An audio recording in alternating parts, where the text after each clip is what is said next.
Okay, our topic today is ISO 22000 ya, ISO 22000, ISO 22000 version 2018 ya. Versinya 2018 ya. Ini sistem manajemen keamanan pangan ya. Sistem manajemen keamanan pangan. Nah, gini, manajemen keamanan pangan itu ada prasyarat dasar. Itu ada GMP sama SSOP. Jadi prasyarat dasar seperti yang kita ketahui bersama, GMP dan SSOP. Kemudian kalau ada persyaratan spesifik, yaitu adalah HACCP. Nah, kemudian ada yang ISO 9001. Jadi kalau keamanan pangan yang ini saja itu adalah GMP sama SSOP, Good Manufacturing Practices sama Standard Sanitation Operating Procedure. Nah, ini prasyarat dasar. Nah, kalau HACCP itu tindak lanjut dari ini kan. Jadi sebelum melaksanakan nasab, laksanakanlah GMP dan SSOP ini. GMP dan SSOP ini. GMP dan SSOP ini. GMP dan SSOP ini baru ya. Nah, kita sudah GMP sudah, SSOP sudah, HACCP sudah, kemudian sudah ISO 9001. Nah, kalau 9001 itu adalah sistem manajemen mutu. Jadi kalau mutu itu ISO 9001 ya. Jadi ISO 2000 itu bagaimana? Nah, ini kita slide selanjutnya. Nah, ini gabungan antara sistem manajemen mutu dan program keamanan pangan ini tadi. Yang ini ya, yang manajemen keamanan pangan. Itu menjadi ISO 22000. Nah, versinya yang lalu itu 2005, sekarang adalah versi yang 2018. Jadi itu ya. Jadi awalnya itu adalah persyaratan dasar GMP SSOP, kemudian ditambah HACCP, kemudian sistem manajemen mutu yang sudah kita jelaskan 2 kali pertemuan, yang ada 10 klausul ya kan, 10 klausul, di mana kita klausul utama adalah klausul 4 sampai yang 10 yang kita bahas ya. Nah, ini kalau digabung supaya efisien itu ada, kita pakai manajemen keamanan pangan, yaitu adalah sistem manajemen keamanan pangan, itu Food Safety Management System. Nah, ini pakai ISO 22000. Yang pertama itu adalah versi 2005, sekarang yang terbaru adalah 2018. Nah, apa bedanya yang ini dengan yang ini? Yaitu kalau ISO sistem manajemen mutu ISO 9000 atau 91 itu mutu saja, tidak hanya sistem manajemen mutu. Nah, itu bisa diterapkan semua industri, tidak hanya pangan, tapi juga bisa juga ke tekstil, apa ya, semuanya mutu, produk ya, produk bahkan jasa juga. ISO 9000 yang terkenal banget kan, karena itu mutu untuk semua produk, barang dan jasa gitu. Nah, kita di pangan kita ada pakai ISO 22000 kan gitu.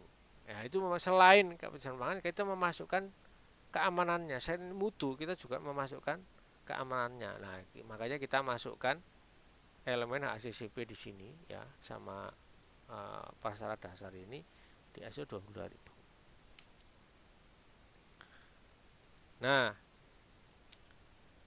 ISO 20000 bukan sekedar tumpukan dokumen ya, tetapi dokumen manual statis ya. Ia adalah sistem saraf pusat pabrik yang merespon ancaman secara real time dan terukur ya. Real time dan terukur ya. Jadi kalau kita lihat di di klausul ya, dari klausul, kalau ISO itu kan ada 10, ISO 9000 ada 10. Nah, nanti di klausulnya itu kalau di ISO 22000 sama 10 klausul, Cuman ada klausul yang 5, 6, kemudian 7, kemudian klausul 8, klausul 9 sama audit internal, ada klausul yang 10. Ya, mulai klausulnya sama, mulai 4, kemudian 5, 6, 7, 8, 9, 10. Nah, khusus untuk yang operasional itu klausul 8 itu ada yang namanya PRP, OPRP, CCP ya, klausul 8 ya. Ada sumber daya ya. Klausul ke-8 ya. Ini memasukkan elemen HACCP di operasional. Nah, di umpan balik itu juga ada di klausul 9, klausul 10. Kemudian di audit internal 10. Intinya ISO 2000 bukan sekedar tumpukan dokumen, tetapi sistem syarat proses pabrik ancaman secara real time dan terukur. Nah, HACCP is the tool, jadi alatnya itu adalah HACCP. Nah, 22.000 adalah US-nya, operating system. Ya. Jadi ini perbedaan mendasar antara HACCP dengan ISO 20000. ISO 20000 itu adalah seperti ISO 9000 yang kemarin ada 10 klausul, ya kan? Tetapi memasukkan elemen program prasyarat tadi, PRP, ya, yang ini PRP, prerequisite program, kemudian OPRP, sama CCP. Nanti akan saya jelaskan di belakang. Nah, jadi ada 10 tadi ya, ada 10 klausul. Nah, HACCP khusus untuk seperti kita ketahui ada 12 langkah, 5 prinsip, 5 langkah utama dan 7 prinsip. Nah, ini sebagai tool ya, sebagai tool. Focuses narrowly on controlling hazard in the production process, risk-based preventive approach, target biological, chemical, and physical hazard. Bahaya kimia, fisik, dan mikrobiologi. Ya, ini. Dan dokumentasi. Ya, kalau ini tidak hanya bahaya fisik, tapi overall risiko tidak hanya dari bahaya fisik, tapi organisasi, opportunity, stakeholder expectation. Dokumennya kan umumnya spesifik ke CCP. Kalau ini macam-macam. Nah, ada namanya HLS, High Level Structure Documentation. Ya. Approach-nya juga kalau ini risk-based preventive, ya. Kalau ini ada proaktif juga, encompassing all management aspect. Nah, arsitektur ya, yang seperti saya katakan tadi adalah ISO 22000 versi yang terbaru sekarang, bukan 2005 lagi, tapi adalah versi 2018. Ada konteks yang sama seperti di ISO 9000, organizational context ya. Internal and external issues and stakeholder needs itu di klausul yang keempat. Kemudian yang 5 leadership, top management commitment and food safety policy ya, policy. Kalau yang ISO 9000 kan mutu ya, commitment terhadap mutu. Kalau ini juga terhadap food safety ya, keamanan pangan spesifik mana, tidak hanya mutu keseluruhan.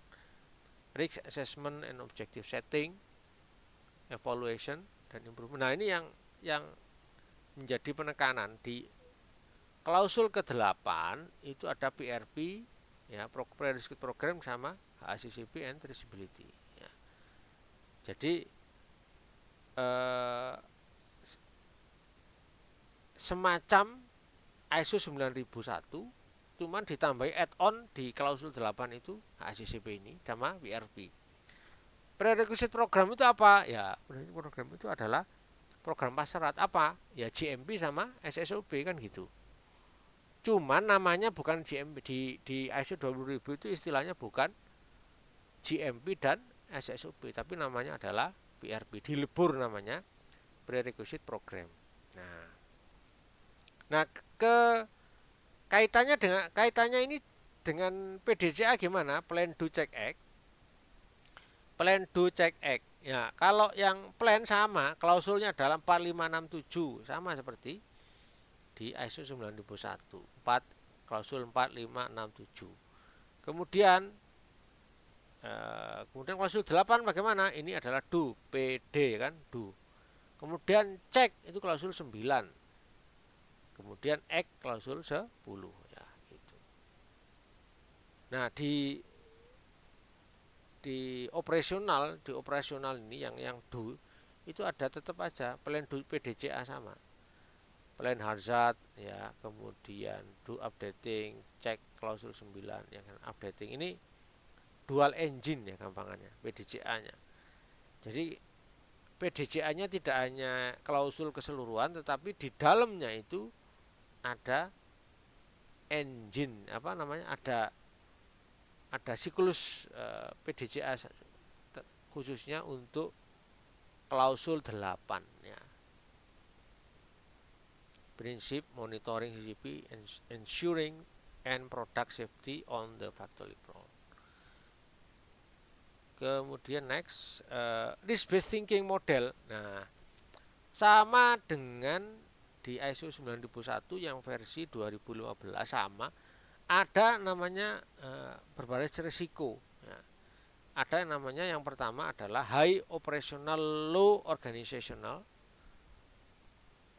itu di zone 1 traditional HACCP territory ya, manage via klausul 8 hazard control, pathogen surveillance, pasteurization dan sebagainya di zone 1. Kemudian ada high organizational sama low operational, itu di business strategi territory, itu klausul 6 ya, klausul 6. Zone T high operational sama high organizational system critical territory, ini di leadership ya, ini di planning, ini di leadership. Jadi ini adalah intersection antara operasional, contohnya food hazard, biological, chemical, physical. Ini adalah sumbunya organisasional, operasional, kemudian sama organizational risk ya, business konteks ya. Namanya risk based thinking model. Nah, ini khusus untuk di ISO 12000 ada kayak ini, ada macam ini. Nah, selain itu juga ada hazard control funnel ya. Jadi untuk mengontrol hazard bahaya itu kan banyak ya, bahaya banyak sekali. Pertama adalah funnel itu saringan ya, atau tunnel ya, funnel ya, disaring dulu. Yang pertama saringan yang besar itu, jadi kita saring dulu adalah supaya bahaya mengerucut, itu yang pertama adalah pakai PRP, prerequisite program. Nah, seperti saya katakan tadi, namanya bukan GMP dan SSUP, tapi sudah namanya langsung di ISO 20000 namanya adalah PRBs ya. Basic Foundational Hygiene Condition Across the Entire Facility. Sanitasi, pest control, ini kan semuanya adanya kriteria yang ada di GMP ya, GMP. Nanti termasuk plus sanitasi. Not specific to a single hazard. Jadi sebelum melaksanakan CCP atau CCP, kita harus melaksanakan ini dulu, PRP dulu. Makanya dinamakan prerequisite program prasyarat dasar PPD. Baru setelah itu ada namanya OPRPs ya, Operational Prerequisite Program. Essential control measure to prevent or reduce significant food safety hazard to acceptable level. Does not have absolute critical limit ya, tidak harus ada critical limitnya. Jadi ini mulai mengurangi kan, ini kan green. Oke. Kita saring mulai membahaya, yang bahaya dikurangi lagi. Pakai ini. Contohnya apa? Pencucian kan gitu ya. Pencucian, kemudian visual inspection. Jadi, oh ini ada bahaya biologi apa enggak? Ada kaca apa jenis? kaca apa jenenge, pecahan kaca tidak, nah itu dicek ya, visual inspection ya. Tapi kan nggak jelas batasannya, critical limitnya ya, itu makanya dinamakan OPRP, masih penting tetapi bukan yang paling utama, dan tidak harus critical limitnya belum belum tidak harus absolut dulu. Tapi kalau yang CCP ini harus absolut ya. Karena kalau ini lolos bahaya, ini menjadi, kalau ini gagal di sini otomatis unsafe, produknya jadi unsafe ya. CCP specific process steps with strict measurable critical limit. Contohnya adalah waktu dan suhu pasteurisasi, waktu dan suhu sterilisasi, waktu dan suhu baking. Nah, itu kan kalau bablas itu bisa, terutama pasteurisasi ya, itu bisa menyebabkan bahaya. Apalagi sterilisasi ya, Clostridium botulinum bisa tumbuh ya kalau di daging kaleng dan sebagainya. Ini a failure here directly result in an unsafe product requiring immediate correction, harus segera dikoreksi, kalau enggak ini bahaya. Jadi istilahnya bukan GMP, SSUP dan CP dan kemudian HACCP apa CCP, tetapi langsung PRPs, OPRPs dan CCP. Makanya kita harus menentukan di produk apa di proses kita itu mana yang masuk GMP atau OPRP, mana yang masuk OPRP, atau mana yang masuk CCP. Itu CCP tidak boleh terlalu banyak-banyak ya, seperti yang saya katakan di ACCP implementation. Next, CCP decision tree ya, pohon pengambilan keputusan. Ini sama dengan yang slide yang sudah saya share di Brun ya. Tapi ini yang berbahasa Inggris ya, in English ya. For example, the question 1. The first question, do preventive measure at this step or subsequent steps for the identification hazard? Apakah tahapan ini untuk decision tree untuk proses ya? Proses kan decision tree ada dua macam, ada yang proses, ada yang bahan. Khusus yang proses itu kayak gini ya. Pertanyaan ada 4, 1, 2, 3, 4 ya kan? Apakah tahapan ini ya, atau tahapan selanjutnya ini adalah tahapan ini untuk mengidentifikasi hazard ya, bisa hazard. Kalau no, apakah ini penting untuk pengontrolan untuk tahapan ini? Kalau tidak ya, kalau yes ya berarti dimodifikasi. Kalau no berarti bukan CCP. Apakah ini penting untuk mengurangi hazard ya? Yes. Nah, apakah ini untuk for apa pengukuran ini merupakan langkah untuk mengidentifikasi hazard. Kalau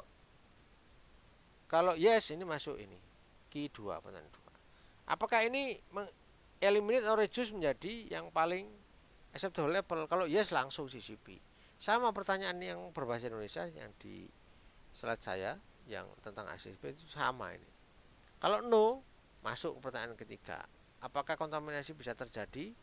Kalau yes masuk di Q4, kalau tidak bukan CCP. Apakah kontaminasi? Bagaimana? Kalau yes bisa perlu prerequisite lagi ya.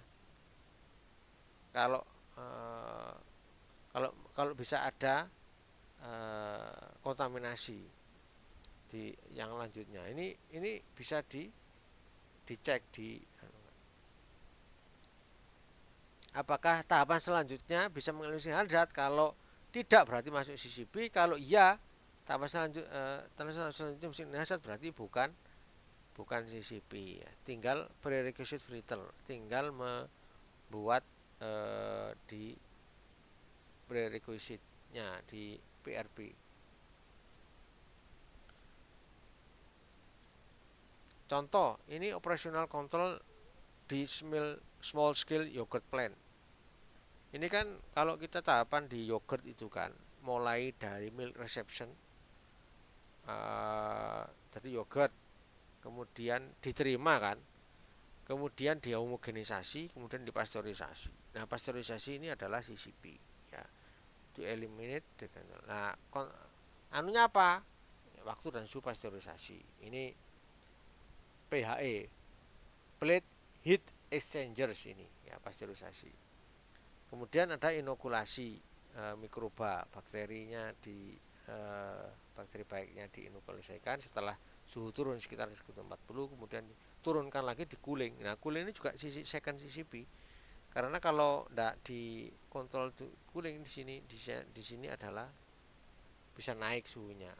Taruh suhu kamar itu keracunan, ya. Ini di cooling. Tapi yang paling utama sebetulnya CCP-nya pasteurisasi, ya. Pasteurisasi ini utama. Tapi kalau yogurt ditambahi cooling. Tapi kalau cuman ya itu tadi, karena bisa potensi naik suhunya, potensi mikrobanya menjadi apalagi di suhu kamar bisa menggerusak, membusuk, bahkan bisa patogen, bisa naik kalau tidak disimpan suhu kamar. Kemudian distribusi, ya. Sebetulnya di Global Food Safety Initiative itu ada namanya, di dunia itu tidak hanya ISO 22000 saja yang ada FSSC 22000. Nah, ini nanti kalau Anda di perusahaan internasional multinasional pangan biasanya pakai ini, ada pakai BRC, SGF, ada IFS, ya.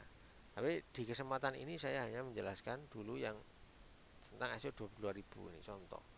Nah, FSSC ini itu adalah kombinasi ISO 22000 dan ISO 22021 PRP dan persyaratan tambahan. Nah, gitu. Prerequisite program plus persyaratan tambahan. Nah, FSSC 22000 itu ya ini yang sering dipakai, ya, yang sering dipakai oleh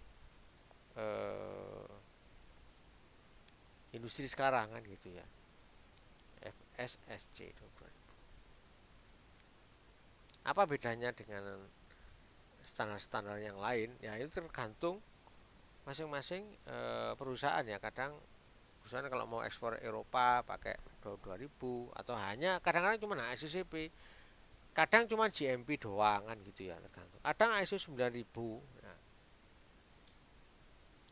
ini ada komparasi standar keamanan, ada masa berlakunya BRC itu 1 tahun, IFS 1 tahun, SGF 1 tahun, ACT 3 tahun, jadi lebih lama, makanya bisa dipakai, ya. Mudah, satu terukur dengan high level structure tadi, bisa diintegrasikan dengan ISO yang lain, mau ISO 14000 yang tentang manajemen lingkungan, atau ISO 9000 tadi. Ini perbedaan.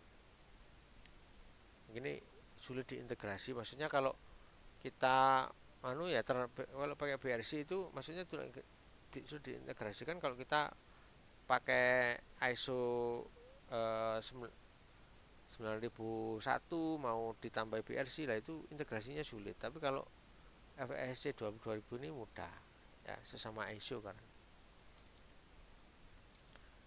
Nah, 22000 versi 2018. Nah, standar Indonesia mengintegrasikan periksa ACP dengan prerequisite program ke dalam kerangka sistem manajemen berbasis proses, ya.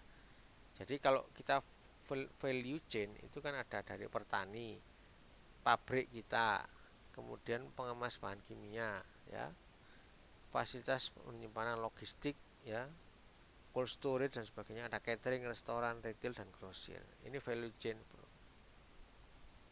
membangun kepercayaan publik, menjamin kepatuhan, dan mempromosikan continuous improvement, perbaikan terus menerus. Nah ini perbedaannya, apa perbedaannya dari yang ISO 12000 yang versi 2005 dengan yang saat ini 2018? Tidak ada yang namanya HLS tadi, high level structure. Fokus tunggal bahaya pangan, fisik, bahaya pangan, fisik, kimia, biologi, dan pemisahan CCP dan OPRP ya sering bias dan membingungkan. Jadi kadang ada CCP, ada OPRP. Ya.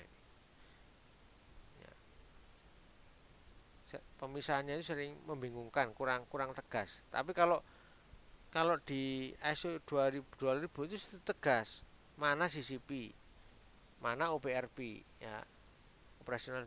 Kemudian karena annex SL sama, jadi mudah digabungkan dengan ISO 9001 atau 14001 ya, gitu, tentang lingkungan, high level structure. Risiko bisnis, ada risiko bisnisnya, di sini belum ada risiko bisnis sama.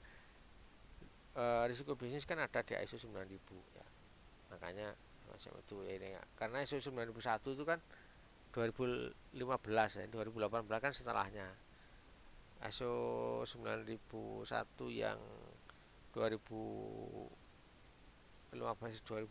kan memang sudah mulai risk based thinking ya, sudah ada. Makanya di sini juga masuk risiko, manajemen risiko. Kemudian pemisahan tegas antara status CCP dan OPRP. Penekanan pada konteks organisasi dan kebutuhan stakeholder. Nah ini high level structure, ada 10 klausul sistem. Seperti yang saya katakan tadi awal,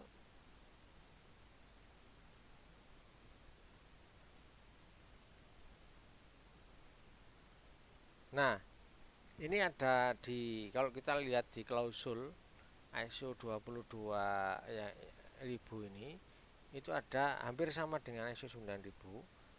Yang pertama fondasi dasar, ruang lingkup, referensi normatif, istilah dan definisi. Jadi ini yang dasarnya. Klausul 1, 2, 3 ini mungkin tidak terlalu kita bahas mendesak. Yang paling utama adalah klausul 4, kemudian 4, 5 ini kepemimpinan ya, konteks organisasi, kemudian kepemimpinan ya. Kenapa kepemimpinan di atas ya, karena top manajemen itu paling penting, makanya di atas ya, atap. Kemudian 4, 5, 6 itu adalah perencanaan, planning, dan ini harus ada risk base ini, penilaian risiko. Kemudian 7, dukungan sumber daya, kompetensi, dan 8 di tengah, operasional. Nah di sini di operasional kalau di ISO 2000 harus ada perencanaan, PRP ya, prerequisite program, ACCP, ketelusuran dan tanggap darurat. Dan kalau di sini ada ruang audit untuk 9, dan yang ke-10 itu adalah tindakan koreksi, dan kalau yang salah dikoreksi, yang baik di improvement, diperbaikinya, perbaikan terus menerus. Nah, seperti yang ini yang di awal tadi, itu ada dual motor, ada dual cycle ya, dual gear ya, dual gear, gearnya ada di ganda, PDCA ya kan, plan, do, check, act ya kan, di plan, do, check, act ya kan, PDCA ya, PDCA. Jadi plannya kalau 4, 5, 6, 7, do-nya kalau 8, ceknya kalau 9, 10. Nah, di do sendiri itu ada PDCA yang khusus PDCA. P-nya itu contoh analisis bahaya, validasi rencana asap, OPRP, kemudian do implementasi, traceability, eksekusi, cek monitoring, act itu menangani ketidaksesuaian ya, PDCA di dalam HCCP di klausul 8 ini tadi. Itu profesional makanan. Makanya ada Kalau kita gagal di gear kecil akan otomatis memicu umpan balik dan pada yang gear besar yang sistem manajemen ini. Jadi ini HCCP-nya kan di sini ya, PDCA di sini. Di kecil. Makanya harus dilaksanakan. Risk based thinking ada di klausul 8 dan klausul 6. 6 ini kan perencanaan ya, risiko strategis dan organisasi dimasukkan di contoh perubahan regulasi pemerintah, contoh perubahan regulasi pemerintah mengenai kalau garam itu nggak boleh impor atau bagaimana, atau batasan garam di makanan, batasan food edit dan sebagainya kan berpengaruh, atau krisis pasokan bahan baku global. Contohnya kalau ada perang semacam ini ya, itu gimana? Itu di resikonya ditulis. Kurangnya kompetensi, staf nggak kompeten di era AI dan sebagainya masuk di sini. Analisis SWOT, PESTEL ya. PESTEL itu politik, ekonomi, sosial ya. Matriks risiko organisasi. Nah, ini di klausul 6. Klausul 8 fokus keamanan produk ya. Ya, kontaminasi bahaya fisik, mikrobiologi, fisika. Alatnya ya HACCP kan, dan disentri ya. Nah, ini mengulang lagi perbedaan antara PRP, OPRP dan CCP. Ini dikasih contoh. Prerequisite program, kondisi dasar pemilik lingkungan yang higienis berlaku untuk seluruh pabrik. Contohnya pest control, bila sekalian itu ada ISO-nya PRP ini, ISO TS 22002 ini ya. 2002/1. Nah, nanti kalau sudah digabung sama ISO 22000 menjadi FSSC tadi kan gitu.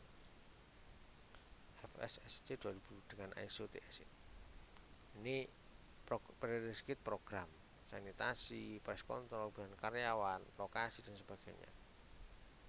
Kalau bahasa yang tanpa ISO itu adalah GMP dan SSOP ya. Tapi sekarang kan kalau di ISO 2000 sekali lagi saya katakan tidak ada istilah GMP SSOP, adanya PRP, Prerequisite Program. Kemudian saringan kedua, langkah kontrol spesifik untuk menekan kemungkinan bahaya. Penting namun tidak sekritis ya. Makanya sekali lagi ini untuk menyaring lagi bahaya itu menjadi lebih sedikit gitu. Contoh visual alergen, ada visual inspeksi visual bahaya, penyortiran secara manual ya. Kan nggak ada critical limitnya kan? Ya, dicek, disortir manual. Oh ini nggak ada, dicek, oh nggak ada batu, nggak ada apa kan gitu. Tapi kan nggak sekritis CCP. Kalau CCP ini harus ini, contohnya pakai suhu pemanasan dan pasteurisasi, suhu dan waktu pemanasan 72 derajat 15 detik. Dan juga kalau ada detektor logam, ada logam pakai detektor. Kalau ini kan di visual, oh ada logam enggak ya, itu OPRB. Tapi kalau sudah pakai detektor logam, wah ini sudah CCP ini ya. Titik kendali mutlak ya, titik kendali yang mutlak kritikal, dengan harus ada kita tentukan critical limit yang terukur. Jika gagal produk pasti tidak aman dan dilarang dirilis. Kalau di sini tidak apa-apa. Kalau lolos di visual ini kan masih ada saringan terakhir ini. Kalau ini yang makanya red ini. Oke. Integrasi HACCP ke dalam arsitektur operasional klausul 8. Ya, di klausul 8 ada analisis bahaya, penentuan CCP, batas kritis. Ini kan 7 prinsip HACCP. Bahaya, penentuan CCP, batas kritis. Nah, harus hafal di luar kepala ini. Bahaya, penentuan CCP, critical limit, monitoring, korektif, verifikasi dan dokumentasi.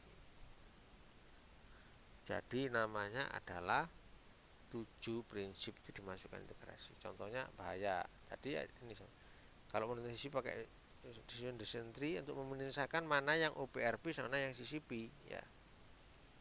Mana yang CCP, mana yang OPRP. Tidak semua langkah itu adalah, tidak semua langkah itu adalah CCP dan tidak semua langkah ada OPRP. CCP itu cuma sedikit aja, mungkin dua. Yang lainnya adalah OPRP. Bagaimana menentukannya? Itu adalah dengan CCP. Next, critical limits, menentukan batas kritis. Biasanya pakai suhu, waktu, pH, AW, ya. Itu ini yang di batas kritis.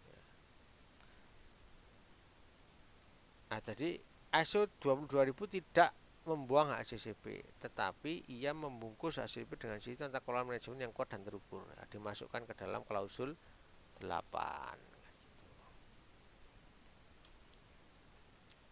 Jaringan pengaman akhir keterlulusan traceability atau recall. Jadi kalau ada kita bisa harus ada traceability, bisa melacak dan bisa menarik. Ya, maksudnya gini, kita bisa letak mundur, bisa lacak maju, backward traceability or forward traceability. Maksudnya gini, kita bisa mengecek ke depan itu produk ini sampai mana. Contohnya kalau ke depan yang forward traceability bisa kita telusuri, bisa sampai ke gudang, reseller, tingkat satu, atau sudah sampai konsumen itu di mana, ya. Itu harus ada catatannya, bisa direkam, rekamannya sudah ada. Atau backward. Jadi makanya perlu adanya kode produksi, itu kan bisa untuk backward traceability, ya. Nomor batch bahan baku, data supplier, data rekaman, operasional mesin operator, dan pada hari produksi dan sebagainya. Ini ada di backward traceability. Bahkan sampai shift keberapa itu bisa ditentukan. Nah, kalau mengimplementasikan ISO 22000 ini tahapannya kayak gini. Hampir sama kalau kita mengimplementasikan ISO 9000. Yang pertama komitmen manajemen dulu, puncak, dan ditunjuk tim, ya, ISO. Selama tidak komitmen manajemennya, CEO-nya, nah, ini apalagi nggak ikut cawe-cawe, ya pokoknya terserah kamu, ya nggak bisa, wis nggak. Tahapan selanjutnya nggak akan bisa dipenuhi. Kita harus pakai tangga dulu. Ini kalau ini sudah oke, naik konteks pemangku kepentingan. Kemudian analisis praktek saat ini sesuai standar. Selama ini perusahaan bagaimana sih untuk mencegah bahaya? Kemudian standarnya di ISO bagaimana? Kemudian gapnya apa? Oh, kita kurang klausul ini diperbaiki. Kemudian ruang lingkupnya diperbaiki, batasan-batasan, kebijakan objektif, ya, komitmen target, analisa bahaya baru dan penelitian CCP, dokumentasi, SOP, manual, implementasi, mana yang prerequisite program, dan OPRP, ya, selain CCP tadi. Kemudian pelatihan karyawan, kalau sudah oke semua, dokumen sudah ada, baru kita latih karyawan dan awareness. Kalau sudah kemudian diimplementasikan, ya, kalau oke baru kita audit dan tinjauan manajemen.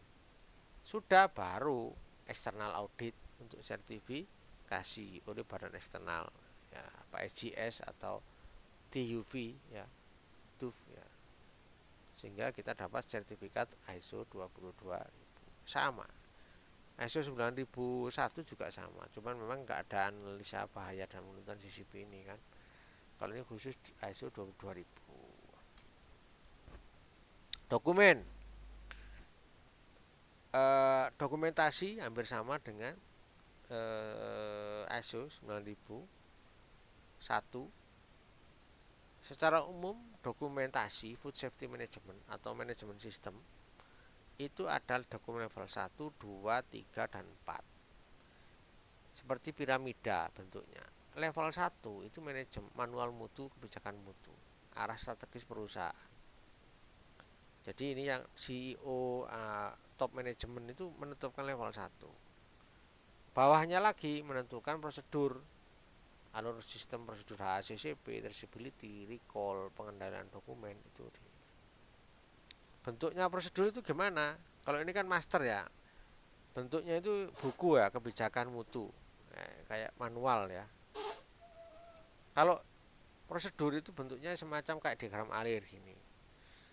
Prosedur packing ya, prosedur ACCP ya. Jadi antar bagian gitu. Kalau IK atau SOP itu lebih detail lagi. Cuci tangan, penimbangan SOP, instruksi kerja, penimbangan, instruksi kerja cuci tangan, instruksi kerja alergen atau sanitasi mesin, CIP, cleaning in place dan sebagainya. Ini lebih detail.